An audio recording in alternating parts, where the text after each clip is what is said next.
अस्सलामुअलैकुम नाज़रीन कराम, मैं हूं हमज़ा मान। आपको हमारे यूट्यूब चैनल और फेसबुक पेज पर खुश आमदीद। मोअज़्ज़ज़ नाज़रीन कराम, मैं उम्मीद करता हूं आप खुश होंगे, आबाद होंगे, शाद होंगे। नाज़रीन कराम, इमरान खान साहब ने ना सिर्फ 14 तबक रोज़े रोशन की तरह अयां करके रोशन कर दिए हैं, बल्कि बहुत से राजों से पर्दा उठाया है, बल्कि बहुत से इंकिशाफ किए हैं।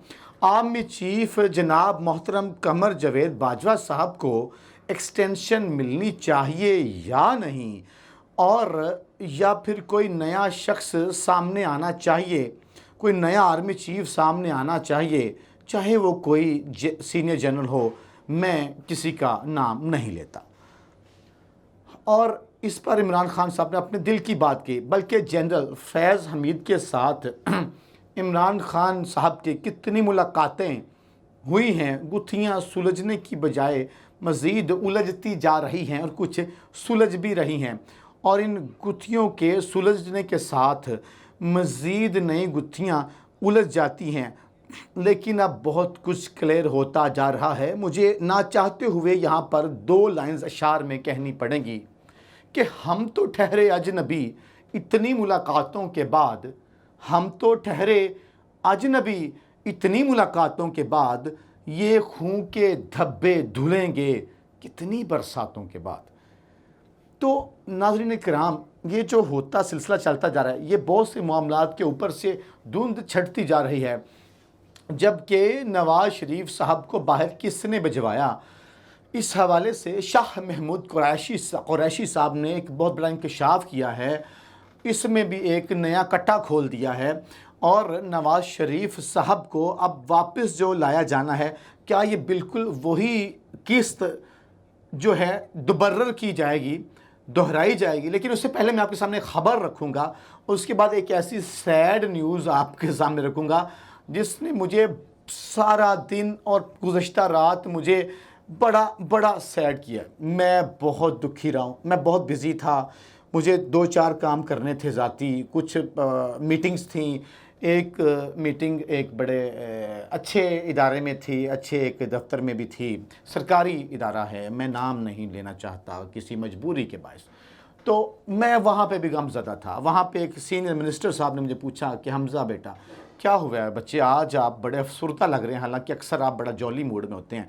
और मैंने कहा जी बस कोई बात, खबर ऐसी पहुंची है, मैं बहुत गमज़दा हूँ। मैंने कहा रात में सो नहीं सका प्रॉपर, मुझे रात 3 बजे जाकर नींद आई है उस खबर की वजह से। वो क्या है मैं बताता हूँ। तो हुजूर वाला, पहले मैं आपको ये बता दूं कि आलमी मार्केट में कमी के बावजूद ये एक्सपेक्ट किया जा रहा था कि ये सरकार जो है भानमती का कुंभा पेट्रोल की कीमतों में कमी करे, लेकिन पेट्रोल की कीमत में इजाफा करके इन्होंने गरीब पर पेट्रोल बम गिराया है। पेट्रोल में इजाफा होता है तो फिर बिजली के यूनिट में इजाफा होता है। बिजली पेट्रोल में तकरीबन ₹7.25 और डीजल की कीमत में 40 पैसे, सॉरी 51 पैसे, पूरे 51 पैसे कमी की गई है। ओए होए होए होए, ला हौला वला कुव्वता इल्ला बिल्लाह, इतनी बड़ी कमी, पूरे 51 पैसे की कमी की गई है। लेट्स सी आगे क्या होता है। उधर से ₹6.72 फ़ी लीटर पेट्रोल की कीमत में इजाफा किया गया है, और लाइट डीजल जो है उसकी कीमत में इजाफा किया गया। अब बड़ी दिलचस्प सूरत हाल रही। मरीम नवाज़ साहबा, जो मैंने आपको बहुत एक गमज़दा कहानी सुनानी थी, कह रही मैं अवाम के साथ खड़ी हूँ, मैं इस फैसले की तायद नहीं कर सकती। यानी मरीम सफदर जो हैं वो अवाम के साथ हैं, वो अपनी हुकूमत के ख़िलाफ़ हैं, वो इस फैसले की तायद नहीं कर रही। और एक और उन्होंने बड़ी दिलचस्प कहानी सुनाई जिसकी वजह से मैं सारी रात गमज़दा रहा, मैं रोता रहा, अभी भी रो रहा था थोड़ी देर पहले। तो आपको पता चलेगा कोई आपके लिए कितना दर्द रखता है।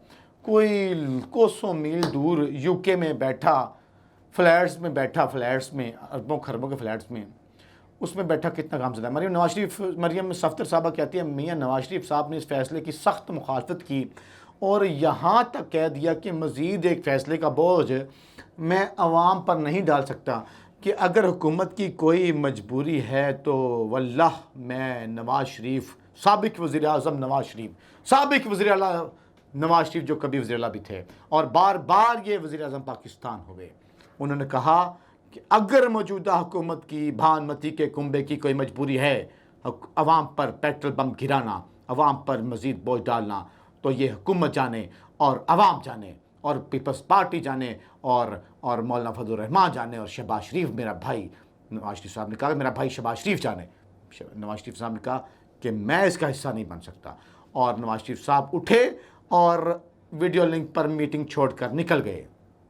भाइयों दोस्तों, ये होता है लीडर, ये होता है विजन, ये होता है अवाम को पागल बनाना, ये होता है एक हाथ से थप्पड़ मारना, दूसरे से प्यार करना, फिर थप्पड़ मारना, फिर प्यार करना और कहना कहीं आपको दर्द तो नहीं हुआ, कहीं आपको पेन तो नहीं हुई। ये अवाम को उल्लू बना रहे हैं, अवाम को ये पागल बना रहे हैं, ये चाहते पता नहीं क्या है, अवाम को डंगर समझा हुआ है। यहीं पर अब मैं आपको बताऊं कि आसिफ जरदारी साहब दुबई जाएंगे, हमने पहले आपको बता दिया था। वो वहाँ पर गए, पहले प्लान था कि वहाँ 2-3 दिन के लिए आए, फिर वापस आ जाएं। वहाँ पे जी फिर वबा आ गई है दुबई में, ओए होए होए होए होए, अब वबा ने घेर लिया, फिर वापस नहीं आए। फिर सवाल उठे वो वहाँ पे क्या करें। कुछ ज़राए की ख़बरें हैं, मेरे ज़ाती ज़राए की खबरें हैं, वो आपके सामने रख सकता हूँ कि जरदारी साहब ने दुबई में जो पॉलिटिकल सरगर्मियाँ वो बहुत तेज़ कर दी हैं। जरदारी साहब बड़े मंजे सियासतदान हैं, कमाल उनका अंदाज़ गुफ्तगू है, बहुत प्यारा स्माइल करते हैं वो। और उनका बेटा भी माशाल्लाह बड़ा उनकी शाना बिशाना चल रहा है, बड़ा अच्छा वो उनकी परफॉर्मेंस जा रही है एज़ अ वज़ीर ख़ारजा पाकिस्तान, इस्लामी जमहूरियत पाकिस्तान। तो दुबई में जरदारी साहब मौजूद हैं। मैं नोट करें साथ साहब कह रहा हूँ, और मैं बाअदब तरीके से इनके नाम देना, क्योंकि मेरा किसी पार्टी से कोई लेना देना नहीं है। मैं पाकिस्तान के साथ हूँ, अगर पाकिस्तान के साथ कोई अच्छा करेगा तो मैं उसके हक़ में बोलूँगा। अगर आप पाकिस्तान के साथ खिलवाड़ करेंगे हुजूर वाला, तो हम आपके सामने शीशा पिलाई दीवार की तरह खड़े होंगे। क्योंकि जब भी कभी ज़मीर के सौदे की बात हो, जब भी कभी ज़मीर के सौदे की बात हो, तो डट जाओ हुसैन के इनकार की तरह। तो जरदारी साहब ने वहाँ पर अपने वज़ीर सिंध के वज़ीर नासिर हुसैन शाह साहब को सिंध में तलब कर लिया। तो वज़ीर बल्दियात जो सिंध है नासिर हुसैन शाह, वो जरदारी साहब को तलब करने में दुबई पहुँचे। सारे के सारे मामले के अंदर, पूरे मामले के अंदर शेख रशीद साहब के हवाले से यह खबर आई थी कि वो भी लंदन रवाना हो रहे हैं, लेकिन शेख साहब ने इसकी तरदीद की। उन्होंने कहा कि वो निजी दौरे पर दुबई रवाना हुए हैं और वो लंदन बिल्कुल नहीं जा रहे। तो मूवी थी एक, आपको वो उसका लाइन याद है कि मैं लंदन नहीं जाऊंगी। शेख साहब ने बता दिया कि मैं लंदन नहीं जाऊंगी। और इनका जो लिफाफा ब्रिगेड है, जो इनकी लिफाफा ब्रिगेड दानिशवाड़ हैं, कुछ एंकर्स हैं इनके लिफाफा ब्रिगेड, उन्होंने पूरा एक वो फ़ौरन वो ऐसे निकलते हैं जैसे बारिश में वो निकलते हैं, ठीक है, वो आप समझ रहे हैं। तो इनके जो लिफाफा ब्रिगेड एंकर्स हैं, जर्नलिस्ट हैं, मर्द ख़ातीन, वो जनाब फ़ौरन एक मुहिम चलाते हैं, मेरी फ़ौज पाकिस्तान के ख़िलाफ़ चलाते हैं। वो हेलीकॉप्टर जो सानहा हुआ, पूरी कौम उसमें गमज़दा है। अभी तक मैं गमज़दा हूँ, मेरे दोस्त गमज़दा हैं, पूरी कौम गमज़दा है। इन बेशर्मों ने हेलीकॉप्टर हादसे को, लसबेला हादसे जिसमें जनरल शहीद हुए, मेरे अफवाज के सोल्जर शहीद हुए, जनरल से नीचे रैंक के जो ऑफिसर हैं वो शहीद, उसको भी इन्होंने बाखुदा उस पर भी इन्होंने सियासत की। खैर वापस टॉपिक पे आएँ। आज का दिन पॉलिटिकली बहुत इम्पॉर्टेंट होने वाला है, क्योंकि इस्लामाबाद हाई कोर्ट में ममनुआ फंडिंग केस पर इलेक्शन कमीशन का जो फ़ैसला है उस पर तहरीक इंसाफ की जो अपील है वो समाअत के लिए मुकर्रर कर दी गई है। और हाई कोर्ट के जो रजिस्ट्रार ऑफिस है उसके मुताबिक कॉज लिस्ट जो है वो जारी कर दी। कायम मुकाम चीफ जस्टिस आमिर फ़ारूक साहब वो आज दरख्वास्त पर समाअत करेंगे। जब आप ये वीडियोज़ देख रहे होंगे तब तक समाअत की रिपोर्ट आ चुकी होगी। और पीटीआई ने जो कहा है कि हमें, पीटीआई ने कहा कि पीटीआई को जो तहरीक इंसाफ को जो शोकास नोटिस दिया गया है इलेक्शन कमीशन की जानिब से, उसको कल अदम करार दिया जाए, क्योंकि तहरीक इंसाफ पे ये तलवार लटक रही है। तो अब देखते हैं अदालत में क्या होता है, किस तरह से केस ये होगा और क्या इसमें रिजल्ट आएगा। हम आपके सामने एक एक चीज़, एक एक पॉइंट रखेंगे इंशाल्लाह। मेरा ये प्लान है, मैं आपको कैटेगोरिकल बता दूं कि मैं सुप्रीम कोर्ट और हाई कोर्ट के इंशाल्लाह जो भी बड़े केसेस होंगे, छोटे केस में मैं वादा नहीं करता, क्योंकि और बहुत सारी मुझे हैपनिंग कवर करनी होती है, मुझे ये स्टूडियो छोड़ के बाहर निकलना होता है। और जब बाहर गर्मी, धूप, बारिश और हबस के मौसम में मैं निकलता हूँ तो बड़ा मुश्किल होता है आप तक कुछ मनाजर पहुँचाना, कुछ वज़रा, कुछ MNAs, कुछ MPAs, कुछ सरकारी अफसरान के मौक़िफ़ जो हैं, उनके बयानात, उनके इंटरव्यूज़ आप तक पहुँचाना, यकीन मानिए वल्लाह बाखुदा आसान काम नहीं है। जहाँ जो खबर ढालनी पड़ती है, धमकियाँ बर्दाश्त करना पड़ती हैं, बहुत सारी अननोन नंबर से कभी कभी फ़ोन कॉल भी कभी कोई आ जाती है, तो वो भी आपको इग्नोर करना पड़ती है। उठा लेता हूँ मैं अननोन से कॉल, लेकिन फिर मैं उसको इग्नोर कर देता हूँ, एक कान से सुन के दूसरे कान से निकाल देता हूँ। अल्हम्दुलिल्लाह एक ऐसे ख़ानदान से ताल्लुक़ है कि खौफ जो है ना वो नहीं रहा। खैर आगे बढ़ें, बात कहीं से कहीं निकल गई। तो सियासी डील जो हो रही है, जो अंडरस्टैंडिंग से बाहर है ये चीज़ें, कि उस वक्त गवर्नमेंट जो है वो आपकी थी, उस वक्त आपकी कोई किसी से अंडरस्टैंडिंग हुई है तो उसकी क्लैरिफिकेशन आनी चाहिए। लेकिन उन्होंने कहा कि नवाज़ शरीफ उसी सियासी अंडरस्टैंडिंग के साथ वापस आना चाहते हैं, यानी कि एक डील हो और उन्हें एक सेफ़ एग्ज़िट मिले। अपने एक बयान में शाह महमूद कुरैशी ने मज़ीद कहा कि मौजूदा सूरत हाल में इमरान खान का बयानिया जो है वो अवाम के दिल में अब उतर चुका है। नवाज शरीफ की वापसी भी अवाम में कोई इतना कोई ज़्यादा असरअंदाज नहीं होगी, और वापस आकर भी अवाम को इतना वो मोटिवेट नून लीग के वर्कर को नहीं कर सकेंगे, और कोई एक्स्ट्रा बंदे उनके साथ नहीं चलेंगे, क्योंकि अवाम बड़ी बाशऊर हो चुकी है। और अवाम को पता है कि अवाम जानती है दूध का दूध और पानी का पानी जो है अवाम को सामने हो चुका है। तो खैर डीप डाउन पब्लिकली ऐसा नहीं होगा। अब इन्होंने ये कहा है कि नवाज शरीफ तबीयत ख़राबी और इलाज की गर्ज से बैरून मुल्क गए। हकीकत इसके बरक्स थी। नवाज शरीफ की ज़िंदगी को कोई ख़तरा नहीं था, वो एक डील के तहत वो एक अंडरस्टैंडिंग हुई थी, और इस अंडरस्टैंडिंग में कौन कौन शामिल था ज़ाहिर है इसमें देखना होगा कि बग़ैर किसी शक व शुबहात के हमें देखना होगा कि ये मामला किस तरफ जाता है। अब इमरान खान साहब का जो इंटरव्यू है उस पर हमने बात की थी कि शहबाज गिल के हवाले से खान साहब ने कहा कि शहबाज गिल को बरहना किया गया, नंगा किया गया, शहबाज शरीफ पर बाकायदा बदतरीन तशद्दुद किया गया, शदीद किस्म का तशद्दुद किया गया। अब वो जो इंटरव्यू है उसकी मज़ीद चीज़ें सामने आई हैं।